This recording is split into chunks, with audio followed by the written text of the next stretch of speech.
nangangarap sa ating mga Pilipino na makarating ng Amerika para umangat ang buhay at magkatrabaho. Pero iba itong nakilala naming si Inday Roning. Pinapanindigan ng trabaho niya doon na pangangalakal ng basura. Opo, bumiyahe pa siya papuntang USA para mangalakal ng ganyang mga basura. Pero may kwento naman sa likod ng kanyang desisyon na yan ay gawin. Kaya eto na, dala namin ang kwento mula sa USA, itong si Inday Roning kung bakit nakilala siya ngayong Pinay Basurera ng Amerika. Ayan na mga kaibigan, sobrang daming laman ang basura, mix. Hindi ito sa tambakan ng basura sa Payatas. Ito ay tambakan ng basura sa Florida, USA. Ayan mga kaibigan, umaapaw ang basura ngayon. Pinay ang nangangalakal ng basura dito. Ang pangalan niya si Rona Melash Inday Roning is back mga kaibigan. o mas kilala bilang si Inday Roning. Kaya luksuhan na natin ang bakan. Paano ba nangyari na umalis siya ng Pilipinas para mag-dumpster diving? O sumisid sa mga basurahan sa Amerika? Karaniwan ng ibang tao pupunta sa Amerika para maging nurse, caregiver, maging profesional, white-collar job. Bakit ito ang pinili mo? Nakikita ko lang kasi na maraming laman yung mga dumpster. Hindi mo talaga pag-aayawan yung mga pagkain. Ito yung gusto ko talaga. Barbarian ang gusto mo. Para tayong pusa dito, Day. Malinis naman mga yan kasi lahat donut lang. Parang nag-grocery si Inday Roning sa mga nakukuha kasi niyang maraming pagkain at mga gamit. Oh, wow. Di ba yung mga Amerikano, parang hindi pa masyadong gamit, tinatapon na. Exactly, ma'am. Yes. Example, bibili sila. Like example, mga damit. So, yung iba kasi, pag nagugustuhan nila, pagka the next day, ayaw na nila. Kahit hindi pa ito, meron pang mga tag, dinidispose na po nila. Ganon din sa pagkain, ma'am. For in case may malaking bagyo na darating. Nag-hoarding sila. Yes, meron silang mga stock na mga pagkain. So, minsan sa isang taon, walang bagyo ika nga. Yun, dinidispose din nila ang mga yun. Dami na. Ano yung pinaka naging mga jackpot mo? Natatandaan mo pa ba yung mga tipong, wow! Oh my gosh! Parang gano'n, yung mga nahanap mo dyan sa mga dumpster na yan. Yes, ma'am. Marami talagang mga wow jackpots. Isa na din itong sinusuot kong necklace. Ito po ay isang silver necklace na tinatapon. It's worth $200 po siya. Tinatapon nila ito dahil merong dent. Wala ang ganda. Marami po itong mga earrings, mga bracelets, necklace. Tinatapon nila sa isang bag. Hindi ka pa nagpo-full time dyan. Sideline lang po siya, ma'am, kasi nga lalong-lalo na sa pagkain, laking tulong po talaga at laking tipid po talaga sa aming pang-araw-araw na consumption sa foods. Let's check right here. Ayun! Mahigit 1,500 US dollars o higit sa 75,000 pesos lang naman. Shoot. Ang natitipid ni Inday Roning sa gastusin sa isang buwan sa kakakalakal ng basura. Hindi pa naman kayo nagkakasakit kasi sealed talaga yung mga nakukuha yung pagkain. Never pa po kaming nagkakasakit kasi we make sure po like sa mga karne, we make sure talaga na maayos pa po ito at saka talagang sealed po siya at saka yung mga expiration date. Nagsisirado yung tindahan 8 o'clock. So after that, mga 9 o'clock doon na kami kasi nga nagtatapon po sila. Kinukuha na po namin yung mga bagong tapon. Kaya yung hindi na nila i-display the next day. Hello mga kaibigan, ayan na, daming mga damit. Tinatapon na nila yung mga damit, mga kaibigan. Hello, welcome kay Inday Roning. Maraming mga damit dito. Wow. Nagsisale ka ba? Anong ginagawa mo? Hindi ko po tinitinda, talagang sinishare ko po sa kababayan nating mga Pilipino dito. Pinamimigay mo siya. Bakit? Pinamimigay ko po, ma'am, kasi it's a blessing talaga na tinatapo ng mga tao at saka talagang mapakinabangan pa ng marami. Kaya I really want to share to others. So sa lahat-lahat po like 11 bucks po akong napadala sa Pilipinas sa mga dinodonate ko po doon. Kaya gusto ko pong masihan sila yung makatatanggap kasi nga talagang magagamit talaga sa Pilipinas yung mga nakukuha namin nakakalkal dito. O bakit ka naiiyak? Bakit ka naiiyak sa mga pinapadala mo dito? Kasi laking tuwa kasi nila, mami. Laking tuwa nila na nakakatanggap sila ng mga gamit galing dito. Talagang gusto nilang makatanggap ng yung mga balikbayan box. So, bihira lang kasi yan ang mangyayari sa kanilang buhay. Kaya parang nakakataba ng puso. Arangkada na naman si Inday Roning, mga kaibigan. May pinanggagalingan pala na mas malalim na hugot ang kanyang pamamasura kahit sa Amerika. Hindi na po. Sa bahay na natin ito halong katinlalabas na tayo dito. Lumaki at nagkaisip sa Bukidnon si Inday Roning. Sa pangangalaga ng kanyang lola, habang nasa Maynila ang kanyang nanay na isang kasambahay. Yung mga mayayaman na mga tao dyan sa mga pitbahay namin, yung mga pinaglumaan nila, binibigay po nila sa amin. Like example, mga damit. Parang doon ka nagkaroon ng exposure na, uy, pwede pa naman pala magamit ito. Bakit naman kailangang itapon? Talagang ramdam na niya noon ang kahirapan. Masungit man ang panahon, nagliliyab man sa kanyang balat ang init ng araw. Natutunan niyang magtrabaho.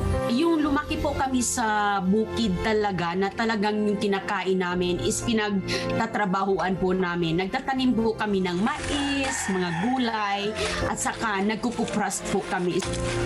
Yung mga extra namin na harvest sa aming bukid, dinadala namin sa palengke. So hindi naman ganun kalaki yung kita. So talagang kayang makabili lang ng yung daing. Kasama ang kanyang lola, hindi sila makadaing sa kinakain nilang daing araw-araw. Kaya't bata pa lang ay nangarap na siyang makakain naman ng masarap at makarating sa mayamang bansa, malayo sa mahirap nilang buhay. No more dark secrets because meron na tayong Kili-Kili-Kit! You have the Dio roll on for day and at night para manuot ang whitening Kili-Kili Underarm Serum. Double action na yan for your Kili-Kili. Paano mo naisip pumunta ng Amerika, Inday? Dahil gusto ko talagang yung buhay ko kahit papaano ay gaganda rin. Makakain ko yung mga gusto ko. Nagkaroon siya ng pen pal na Amerikano na si Wolf na naging paraan niya na makakuha siya ng fiancé visa. Kahit graduate siya sa kursong commerce, hindi siya choosy. Ang importante, maraming trabaho. Naging unang trabaho ko po dito is nagwe-waitress po ako at saka sa ibang araw nag-sales lady po ako sa isang mall. Pero dumaan naman siya sa mga pagsubok. Alcoholic po yung unang asawa ko at saka ako na ang ginagawang nagtatrabaho dito. Ako yung tumutusto sa mga bills sa bahay. Ako na ang pinapatrabaho. So kaya ka natuto talagang rumakit kasi nagkaganon yung asawa mo. Yes, ma'am. Nag-aaral ako bilang isang certified nursing assistant. Naging caregiver ako at saka nakahanap na rin ako ng ibang trabaho na talagang malalaki din ang sahod. Naghanap ako ng inalagaan ko yung isang malaking bahay ng mayayaman kong boss.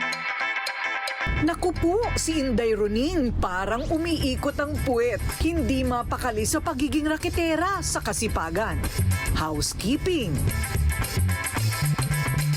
Taga-alaga ng mga aso.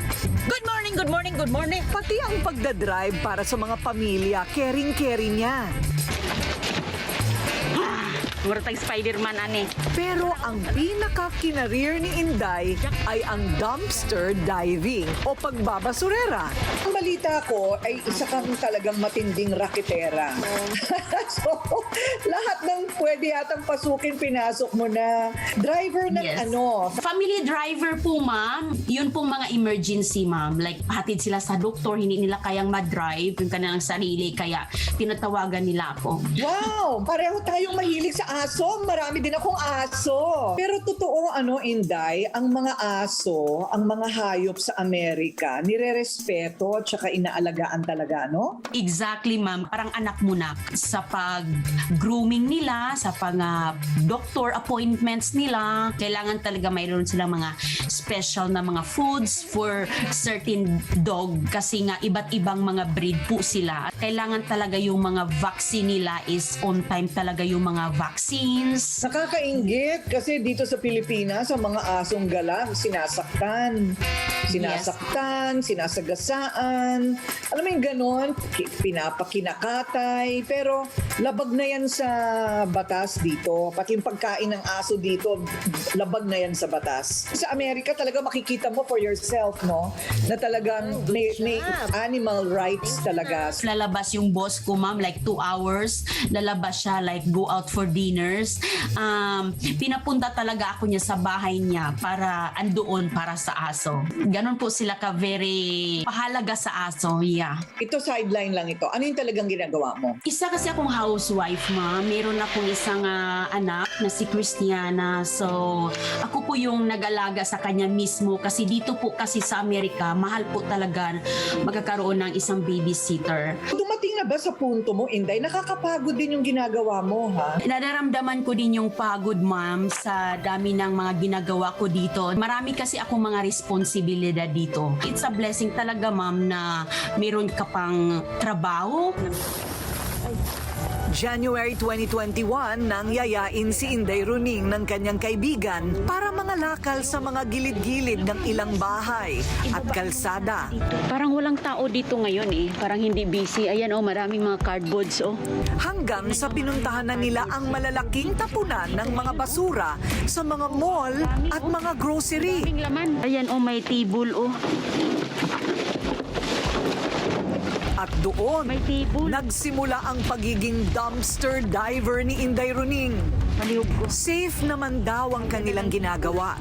Nagsusuot sila ng gloves, mask, boots sa pagkakalakal sa basurahan. Nakahiwa-hiwalay din ang basura galing sa mga banyo at mga nabubulok. Kaya malinis pa rin ang mga pagkain na nakukuha nila. Inside. Oh, still good eh. Still cold. 3 times a week nila ito ginagawa at hindi sila umuwi hanggat hindi marami ang mapapakinabangan. Minsan, punong-puno ang kotse ng gamit at pagkain itinapon na pero malinis. Okay. Nakakatulong po talaga itong pang-grocery ko sa dumpster diving. Pagdating sa bahay, syempre, hinuhugasan. Luluto na po tayo. Ang ginagawa ko is i-roasting ko na siya. Roasted ko sa oven. Lagyan ko ng olive oil at saka ang Wow! Natutunan din ni Inday Runing ang pagluluto ng mga pagkain na dati hindi niya natitikman. Okay lang sa kanya kahit tawagin siyang basurerang chef. Kalimutan ko. Happy family na si Inday sa kanyang second husband, si Chris Melash, na may sariling negosyo. Nagkaroon sila ng anak, ang 2 taong gulang na si Christiana. In the beginning, I was a little like, I don't know if I like that or not. But after a while, I see that she's enjoying it. She's getting some cool stuff. It saves us some money. When she gets the good food, and after that, I'm fine with it. I support it. She enjoys doing it. Some of it she donates. I mean, that's good. Hindi ka nagsisisi sa pagpunta mo sa Amerika Amerika, tapos kung ano-anong racket ang pinapasok mo, pati pangangalakal? Wala po talaga akong regrets, ma'am, dahil ito talaga is parang, it's a learning experience talaga sa sarili ko. Makes me stronger po talaga, maging masipag, maghanap-hanap ng paraan, diskarte sa buhay, paano ka makasurvive. Sobrang dami po. So, Para kay Inday Roning, blessings ni Lord ang mga nakukuha niya sa dumpster diving o pamamasura, lalo na nang na-stroke at na bedridden ang kanyang nanay na naiwan sa Pilipinas. Yung mga diapers, talagang napapadala ko po doon, mga gloves, gamit na gamit po sa family ko. Yung mga groceries namin weekly, talagang nakakatulong po talaga sa aking mother. Kasi yung budget namin dito, talagang malaki yung tipid. So, nakapadala ko. Hanggang kailan ka kaya mangangalakal? Hanggat meron pang mga tinatapon na mga talagang mapakinabangan ka, masaya pa ako sa ginagawa ko na share ko po itong mga gamit na mga tinatapon nila dito. hi guys, we are back here on our dumpster diving. Biruin nyo, trending na si Inday Roning sa kanyang mga video vlog. Mahigit sa 188,000 na ang subscribers niya sa YouTube. Ang total views, mahigit na sa 19 million ang nakatutok sa kanya bilang isang dumpster diver. Oh my God, jackpot, chief. Ibang klase talaga si Inday We're Roning. gonna go to the next stop. Yan po na bes. Talagang walang mahirap kung marunong magsumikap. Basta samahan ng pangarap at sipag. Basta saan ba't aasenso din ang inyong buhay kahit saan man kayo mapunta. Gustong-gusto niya. Gustong-gusto niya, oh. Yeah.